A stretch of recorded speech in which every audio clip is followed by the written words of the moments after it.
Things are really heating up in the streaming wars.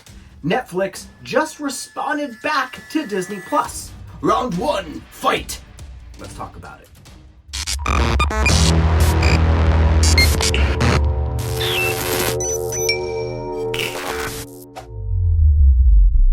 Hello everyone, welcome to another episode of Nerd News, a show that is curated for nerds by nerds. Singular nerd, I'm the only one that works on this show. And honestly, I wasn't going to do another episode off of streaming services, but Netflix had to go and ruin that by announcing something. I mean, we all knew that Netflix was just hanging out in the shadows, like Angel from Buffy, just all brooding and mysterious like. But before we get into all of this, if this is your first time here, please hit the like, the subscribe, and of course, the baby notification bell that will notify you of all episodes as I post them. And I post videos daily, and I would hate it if you missed something. I mean, Batman would hate it if you missed something, and he loves being on camera. Ain't that right? That's right. Okay, so now let's move on to Netflix, shall we? So Netflix, for a long time, was the king of streaming services. I mean, it was so popular, it even coined the phrase Netflix and chill, right? I can't think of any other streaming services that have their own catchphrase besides Blockbuster, which is, make it a Blockbuster night.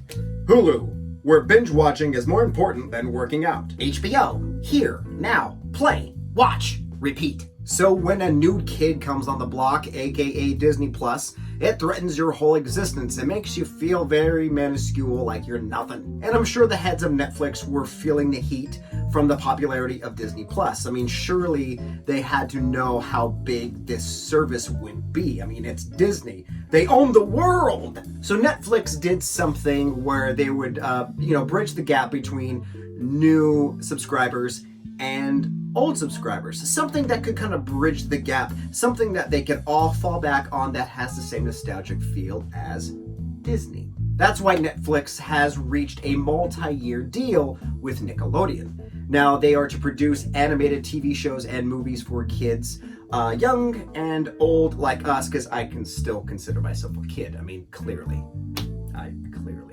But, this isn't that big of the news. I mean, it is because now it's on a bigger, wider scale. But Netflix has worked with Disney in the past. They rebooted 2 shows, Rocko's Modern Life and Invader Zim. Now, The New Yorker has said that this is a $2 million deal. So, it's not chump change. Netflix is not poor, so they can afford to grab something. And honestly, it's a good move that they went for Nickelodeon. Now it's unclear how long this multi-year deal is going to be, and if Nickelodeon is going to work with any other streaming service.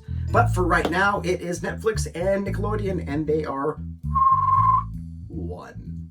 I mean, Nickelodeon has a rogues gallery of amazing characters that we all know and love growing up. So, I mean, tapping into this market is absolutely perfect. I mean, it's since Disney has their hands on every little thing, Nickelodeon is that untapped resource that has that nostalgic feel.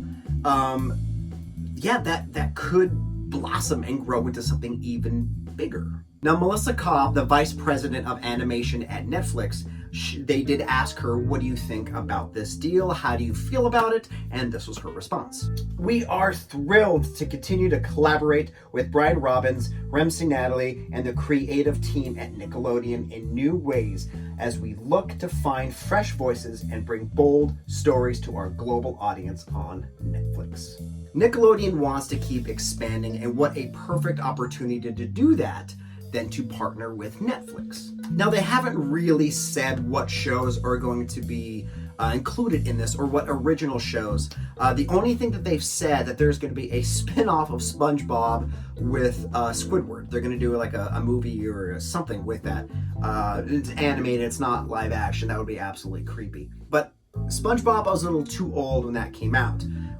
My era was watching, I don't know if you guys remember this, but Snick. Snick was a thing that happened every Saturday night, and it was a compilation of these animated shows. They were fantastic. You had like Rugrats, Doug, Rocko's Modern Life. You had some really good shows, and I would love if they brought those original shows back, just like how Disney's doing with their animated shows. That happened way back when. And of course, like I said, they're doing original content, so they might be adapting these older characters into a newer kind of story, which freaks me out because they did that with Doug. They redid Doug and it just didn't work. So they better not do that again, or else, I'm just gonna give them a knuckle sandwich. But I mean, we're just gonna have to wait and see what happens with this. It is a smart move, and I'm actually excited for it. I mean, I still subscribe to Netflix, so it's I just sit and wait, and then one day I'll be like, oh look, it's a Nickelodeon category. This is great. Oh, and another show I forgot. Are You Afraid of the Dark? It was kids telling ghost stories around a campfire. It was fantastic. Please bring that back. Those were the days of my youth. But thank you guys for listening. And what do you think about the partnership here with Nickelodeon and Netflix?